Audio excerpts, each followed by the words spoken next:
I didn't see you there. I didn't know you were here for those fun facts already. Now we all know the human body likes to heal itself, but did you know that even your skeleton completely replaces itself over an average of 10 years?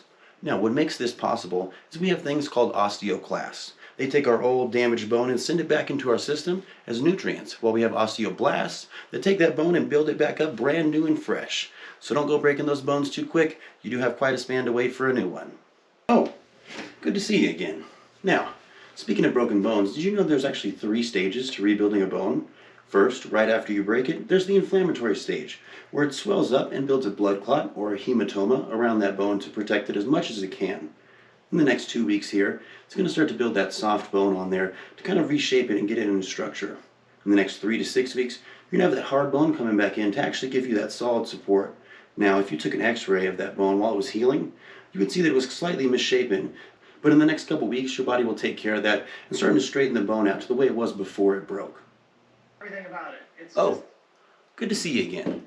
Everyone these days starts to feel like they're all the same. But don't worry, you are specific to yourself. A couple of fun facts. Have you ever noticed that when you pick up someone's clothes, there's always a specific smell to them? That's because everyone does have their individual smell, just like everyone has their own individual tongue print.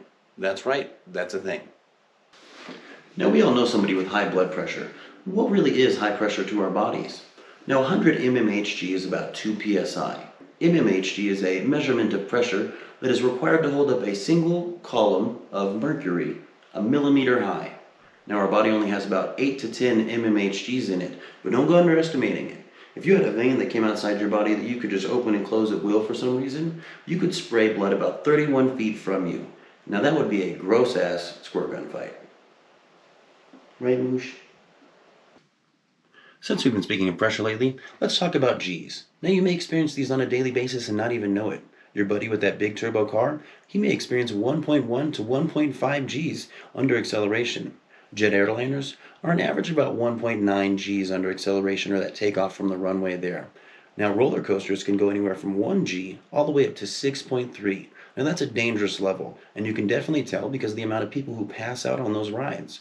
The people who specifically train to handle those amount of G's are fighter pilots. They can take about 8 to 9 G's. Now these are shorter durations.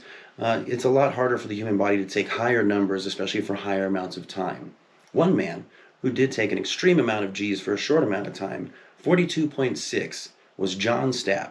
He traveled 3,000 feet in just a couple of seconds at 632 miles an hour. That's faster than a .45 caliber bullet. Now, under the 42.6 G's he was experiencing, his body weighed 7,700 pounds. And just to put that into easier terms for you, if you were wearing about 5 pounds of clothing, it would then weigh about 213 pounds at 42.6 G's. It's crazy what the human body can handle, especially for short durations. Well, speaking of the body doing incredible things, did you know that 157 people have survived falling out of a plane and hitting the ground since 1940 all the way to 2008? Now only 42 of those were above 10,000 feet, but the stories from those are pretty crazy. Like the highest one at 33,000 feet. The lady fell, trapped inside the fuselage of the plane, actually able to hit a hill that was the same angle that she was falling, which heavily attributed to her surviving that event. Another man fell 22,000 feet outside the plane, a free fall of over 4 miles, through a glass roof and was able to survive, barely, obviously.